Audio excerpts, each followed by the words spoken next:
ബി.ജെ.പിക്കെതിരെ ഛത്തീസ്ഗഡ് മുൻ മുഖ്യമന്ത്രി ഭൂപേഷ് ബാഗേൽ ബി.ജെ.പി. സർക്കാർ വർഗീയ ധ്രുവീകരണത്തിന് ശ്രമിക്കുകയാണ്. ന്യൂനപക്ഷങ്ങൾ രാജ്യത്ത് സുരക്ഷിതരല്ല. വോട്ടിനു വേണ്ടി ബി.ജെ.പി. ന്യൂനപക്ഷങ്ങളെ ഉപദ്രവിക്കുന്നുവെന്നാണ് വിമർശനം.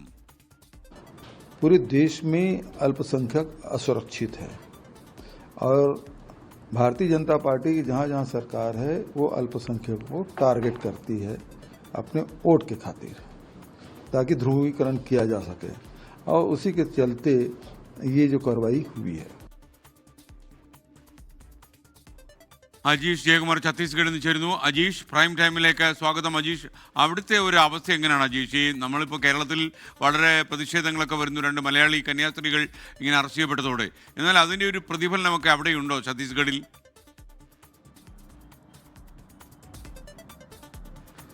SKN എന്തായാലും ഈ ഛത്തീസ്ഗഡിൽ അത്തരത്തിൽ പ്രതിഷേധങ്ങളൊന്നും വലിയ രീതിയിൽ നമ്മളൊന്നും കണ്ടില്ല. കാരണം ഈ കന്യാസ്ത്രീകളെ അറസ്റ്റ് ചെയ്ത സംഭവം വലിയ ചർച്ചയായിട്ടുണ്ട്. പക്ഷേ ഈ കന്യാസ്ത്രീ മഠം അല്ലെങ്കിൽ ഈ സഭകൾ അവർക്കുള്ളിലൊക്കെ വലിയ ഭയമുണ്ട്. കാരണം എല്ലാ ഞായറാഴ്ചകളിലും ഈ പാസ്റ്റർമാരടക്കമുള്ള വിവിധ സഭകൾ അവരുടെ പ്രാർത്ഥന നടത്തുമ്പോൾ അവർ വലിയ രീതിയിൽ ഭയം ഉള്ളിൽ നിറച്ചുകൊണ്ടാണ് അവർ പ്രാർത്ഥനാ ചടങ്ങുകളിലേക്ക് കടക്കുന്നത്. കാരണം ഈ അടുത്ത കാലത്തായി ഈ ക്രിസ്ത്യൻ മിഷണറിമാരുടെ ഈ സ്ഥാപനങ്ങളിലേക്ക് ഈ സംഘപരിവാർ സംഘടനകളുടെ ആക്രമണം ഉണ്ടാവുന്നത്, ഈ സ്ഥാപനങ്ങളിലേക്ക് അകത്ത് കയറി ചെന്ന് ഇത് ചോദ്യം ചെയ്യുന്നത് അടക്കം ഇത് കൂടിയിരിക്കുന്നു എന്നാണ് നമ്മൾ അവരോട് സംസാരിക്കുമ്പോൾ നമുക്ക് മനസ്സിലാക്കാൻ സാധിക്കുന്നത്. പക്ഷേ വലിയ രീതിയിലുള്ള പ്രതിഷേധങ്ങളൊന്നും ഇവിടെ കാണുന്നില്ല. കാരണം ഇവിടെ ഈ ബജ്രംഗ് ദൾ പോലുള്ള, ദുർഗാവാഹിനി പോലുള്ള, VHP പോലുള്ള സംഘടനകളൊക്കെ വലിയ ശക്തരാണ്. അതുകൊണ്ട് തന്നെ അവർക്കെതിരെ വലിയ രീതിയിലുള്ള പ്രതിഷേധമൊന്നും ഉണ്ടായിട്ടില്ല. ഇപ്പോൾ ഇതിൽ കുറച്ചുകൂടി രാഷ്ട്രീയമായിട്ടൊരു ചർച്ച ഉണ്ടാവുന്നത് ഇപ്പോൾ ഈ കന്യാസ്ത്രീകളുടെ വിഷയം, അറസ്റ്റ് വിഷയം പാർലമെന്റിലടക്കം വലിയ ചർച്ചയായതോടെയാണ്. ഇപ്പോൾ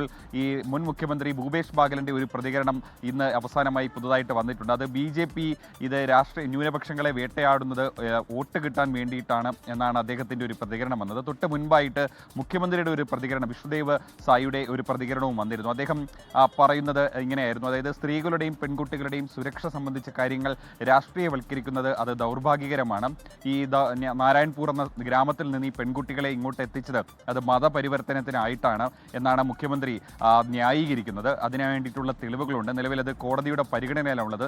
പക്ഷേ നിയമത്തിന്റെ വഴിക്ക് തന്നെ പോകുമെന്നും അദ്ദേഹം ന്യായീകരിക്കുന്നുണ്ട്. എന്നാൽ ഈ മുഖ്യമന്ത്രിയുടെ വാദം തള്ളിക്കൊണ്ട് ഇപ്പോൾ KC വേണുഗോപാൽ MP രംഗത്തെത്തിയിട്ടുണ്ട്. അദ്ദേഹം പറയുന്നത് ഇത് മുഖ്യമന്ത്രി ഇത് ബജ്രംഗ് ദളിന്റെ വാദം അതേപടി ആവർത്തിക്കുകയാണ് ഛത്തീസ്ഗഡ് മുഖ്യമന്ത്രി ചെയ്യുന്നത്. അതിന് പിന്നിൽ ഒരു ഗൂഢാലോചനയുണ്ട്. ഇരുവരും തമ്മിലുള്ള ഗൂഢാലോചനയുടെ ഫലമാണ് ഈ അറസ്റ്റ് എന്നാണ് KC വേണുഗോപാൽ MP പറയുന്നത്. എന്തായാലും രാഷ്ട്രീയമായി വിഷയം കൂടുതൽ ചർച്ചയാവുകയാണ്, കൂടുതൽ ചൂട് പിടിക്കുകയാണ്. വരും ദിവസങ്ങളിൽ നാളെ BJPയുടെ ഒരു പ്രത്യേക സംഘം, അതായത് കേരളത്തിൽ നിന്നുള്ള അനൂപ് ആന്റണിയുടെ നേതൃത്വത്തിലുള്ള ഒരു സംഘം ഇവിടുത്തെ ഉപമുഖ്യമന്ത്രിയെ കാണാൻ എത്തുന്നുണ്ട്. ഏതായാലും കേരളത്തിലടക്കം BJPക്ക് വലിയൊരു തിരിച്ചടി